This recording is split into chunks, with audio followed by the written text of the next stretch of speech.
Peace and blessings to all of God's children. It's another beautiful day here in Nashville. I come today, and I'm going to get right to it. I want to talk to you about bones. Yeah, bones. Your skeletal system. A system that's set up that your physical body would just fall into a big blob without it. But that's the scientific perception of it. You Bible readers, you will notice in the Old Testament, starting in the book of Genesis, you hear it over and over and over. Put their bones here.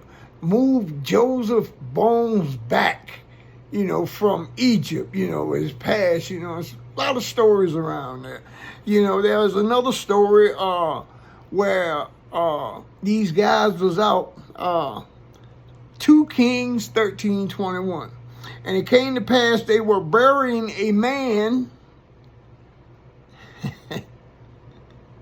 that behold, they spied a band of men, and they cast the man into the sepulchre of Elisha, his grave. And when the man was let down and touched the bones of Elisha, he revived and stood up on his feet. Okay.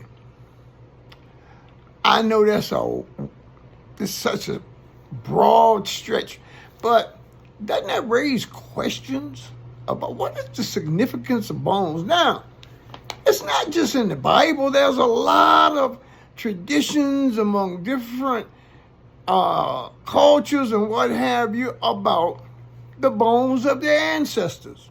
Well, I'm going to cut right to the chase. I ain't cut, no long drawn out things. The bones are more than just what props up our physical bodies. The bones are like a tuning fork. Our bones create a resonance, our energy. If you look up harmonic resonance as it pertains to human beings, and harmonic resonance explains why all of our different systems inside of our human body has a certain harmony. See, back in the day,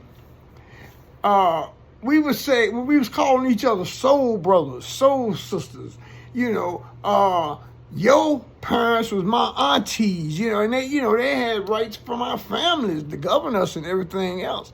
But having soul was used to describe many things, but one of the main things was rhythm, as in dancing, as in, listening to music, in the church on Sunday, the movement of the Holy Spirit. That's a result, and science explains that as harmonic resonance. They are words, sacred words, holy words that can be uttered. That's what the holy men up in the Himalayas, the Tibetan monks know. They go, Om. Om is I am. I am. And they do it in certain harmonic ways. It affects. And some sciences, it teaches a 1 mile radius. And it's been scientifically proven that a lot of places where a lot of chanting, calling on the name of God, that the vegetation and everything there is remarkably different from other parts outside of, in that particular part of the country. But I digress. Resonance has some laws to it. And I'm going to use this example here. It's been said that only love can overcome hate.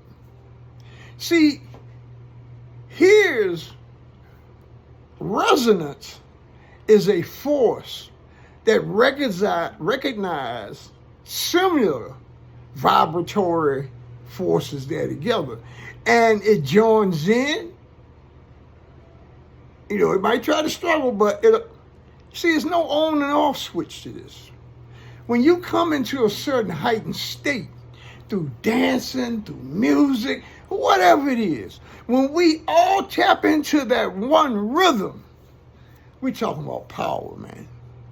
That's why in the 19th century, they removed all of the bells. They used to have bells all over the place. They said, well, we need the mellow for the war, and I won't know what it was. What was happening, those bells was giving off a certain sound, a certain vibratory resonance. John, church, it wasn't just church bells, it was all types of them. But they were giving us a sort of time and stop-go method. A lot of your esoteric sciences and the yogas and the meditation and what have you, they said when you heighten your awareness and your consciousness, you become, the Hindus said, ecstatic beings. Other teachings say vibrating chambers. But this explains why when we come in one accord, our presence, what he said, where two of you are gathered together, I'm in the midst of thee. That's what Christ said. He said, when two or more gather in my name, I'm in the midst of thee. That's their resonance. Peace and blessing. I pray this struck something up that in somehow, and then go on and, I searched it. You got to research it. Peace and blessings to all. I wish you all the grace of heaven.